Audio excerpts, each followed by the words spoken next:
G'day and welcome to my new YouTube channel. Channel name Ben Wade. It's just my name. Just use my name today. If you hear from the YouTube short that I made, thank you very much for coming and joining me on my first episode. I'll be doing a tool review today, but further down on the track we'll be doing some DIY stuff, some mechanical stuff on my car and stuff like that. Mechanic by trade, so I can show everyone a little bit of what we do as a mechanic. But yeah, tool reviews, DIY will be, and reviewing like DIY tools and stuff will be my main thing, but I'll drop some mechanical stuff where I can. So today we're doing a tool review of some stuff I bought for my work. I thought I'd just share, so give everyone an idea of what we use on a daily basis. Let's get into it.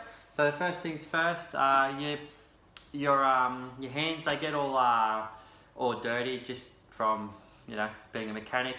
They're pretty clean at the moment, but what I use to get them clean is the snap-on fingernail brush.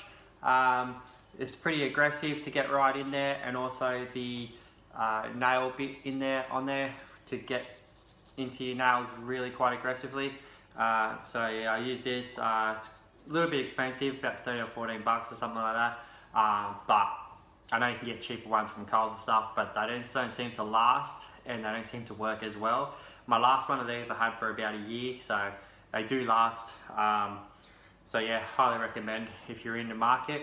If your wife is complaining, or your parents are complaining about putting, fingerprints on the walls and stuff like that, then yeah, definitely want to get a hand of that. That's a mechanic's best friend, in my opinion.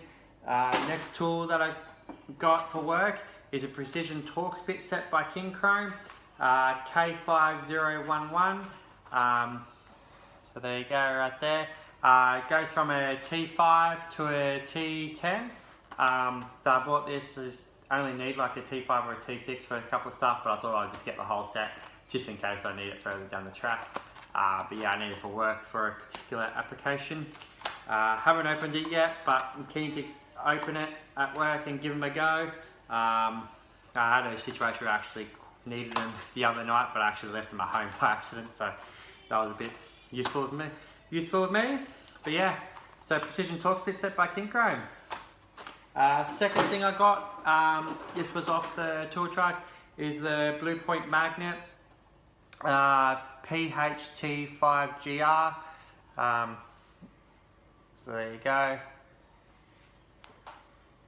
I don't know if you can see that, but yeah, there you go. So extendable magnet, lime green, good colour. The magnet, it's got a little shield on the magnet, so if you're getting deep into an engine bay or something like that, the shield around the magnet will shield it from sticking to like metal bits and stuff. So you can move it if you want, or you can have it down so it won't get stuck, so you can just go down into where you have to go and retrieve the bolt or nut, as we do lose quite often, as every mechanic will know. So yeah, so I bought this off the truck. It was about 30 bucks. So when you think about it, the other brands and other tool shops are like 20 bucks, so it's $10 more. So no biggie. But yeah, so I really like this one.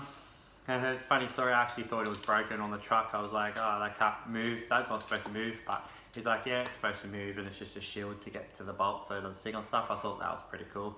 Pretty neat idea. So yeah, so that's that one. Now the other tool that I got on the day, it's quite expensive. Thought I was going to get in trouble off the partner, but no, she's cool with it, so we escaped that one. As every mechanic will know, you're a bit shy to come home with a new tool you bought off the tool truck, quite expensive. You're like, I'm going to get in trouble. But then, so if you play your cards right and you say the right things, it's all good. So yeah, I got a new snap-on ratchet, lime green, first hard handle one I got. The other ones that I have is the chrome. So I got the FL80A, which is the long flex head, and the FL80, which is the shorter one.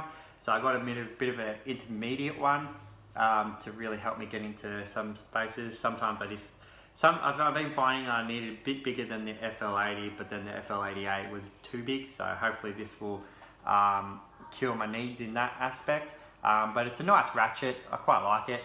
Haven't used it yet, of course. I'm a bit, when I buy new tools, I get a bit scared to use them because, you know, I don't want to damage all this, but every mechanic will know that they get damaged. So I'd love to leave it at home, but unfortunately, it's not what I bought it for. So hopefully one day I can get to the point where I'm buying Snap-on tools for home and for work, but at the moment, nah, just for work.